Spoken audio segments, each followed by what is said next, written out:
ভারতের সরকারি কর্মীদের জন্য এক ঐতিহাসিক মুহূর্ত।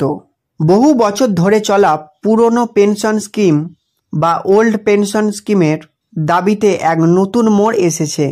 এই দীর্ঘ আইনি লড়াইয়ে অবশেষে কর্মীদের জন্য এক বিশাল খুশির খবর সামনে এলো। লাখ লাখ সরকারি কর্মী ও তাদের পরিবারের কাছে এই খবর যে কোনো উৎসবের চেয়ে কম নয়, কারণ এর ফলে তাদের ভবিষ্যতের আর্থিক নিরাপত্তা সুনিশ্চিত হওয়ার সম্ভাবনা তৈরি হয়েছে। এই রায় শুধু বর্তমান কর্মীদের জন্যই নয়, ভবিষ্যতের জন্যও এক দৃষ্টান্ত স্থাপন করবে। এর ফলে অবসরের পর আর্থিক অনিশ্চয়তা অনেকটাই কমে যাবে।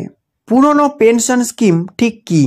পুরনো পেনশন স্কিম ছিল একটি সরকারি কল্যাণমূলক ব্যবস্থা যা কর্মীদের অবসরের পর একটি নির্দিষ্ট আর্থিক সাহায্য নিশ্চিত করত। এই ব্যবস্থায় একজন কর্মী তার শেষ বেতনের ভিত্তিতে পেনশন পেতেন এবং সেই টাকা তিনি জীবনভর পেতেন। এর সবচেয়ে বড় সুবিধা ছিল এই স্কিমে কর্মীকে কোনো আলাদা অর্থ জমা করতে হতো না। পেনশনের পুরো দায়িত্ব থাকতো সরকারের ওপর, তাই বাজারের ওঠানামার এর ওপর কোনো প্রভাব ফেলতে পারত না। এমনকি কর্মচারীর মৃত্যুর পর তার পরিবারও আর্থিক সুবিধা পেত। 2004 সালের পর চালু হয় নতুন পেনশন স্কিম। এই ব্যবস্থায় কর্মীদের বেতন থেকে একটি নির্দিষ্ট অংশ কেটে বাজারে বিনিয়োগ করা হতো। ফলে পেনশনের পরিমাণ নির্ভর করত বাজারের পারফরমেন্সের ওপর। এতে কর্মীদের মধ্যে এক ধরনের অনিশ্চয়তা তৈরি হয়। অনেক ক্ষেত্রে দেখা গেছে বাজারের মন্দার কারণে কর্মীরা প্রত্যাশিত পেনশন পায়নি। বিশেষ করে যাদের অবসরের পর আয়ের কোনো অন্য উৎস ছিল না, তাদের জন্য এটি ছিল এক বড় চিন্তার বিষয়। এর প্রতিবাদে দেশ জুড়ে বিভিন্ন কর্মচারী সংগঠন পুরনো পেনশন ব্যবস্থা ফিরিয়ে আনার দাবিতে আন্দোলন শুরু করে। আদালতের এই সিদ্ধান্ত পেনশন ইস্যুতে একটি সুস্পষ্ট অবস্থান তুলে ধরেছে। এর মাধ্যমে এটি প্রতিষ্ঠিত হয়েছে যে অবসরের পর আর্থিক নিরাপত্তা একজন কর্মীর মৌলিক অধিকার।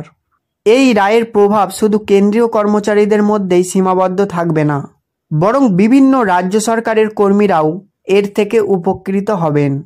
এমনকি যারা এতদিন পেনশন থেকে বঞ্চিত ছিলেন, সেই চুক্তিভিত্তিক কর্মীরাও এই রায়ের সুবিধা পেতে পারেন।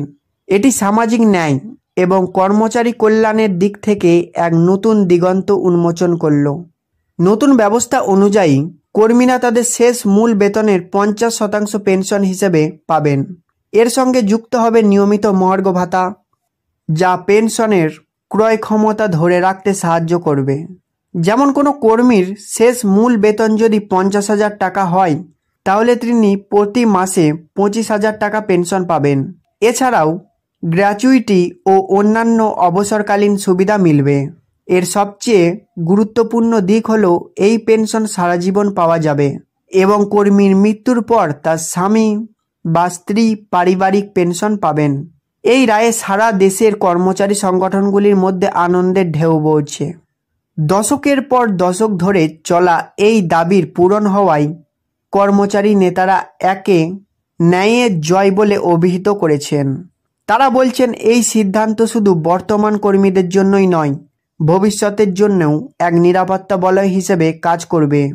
বহু কর্মচারী সংগঠন জানিয়েছে তারা এখন নিশ্চিন্ত মনে তাদের পরিষেবা দিতে পারবেন, কারণ তারা জানেন যে বৃদ্ধ বয়সে তাদের ভরণপোষণ সুনিশ্চিত।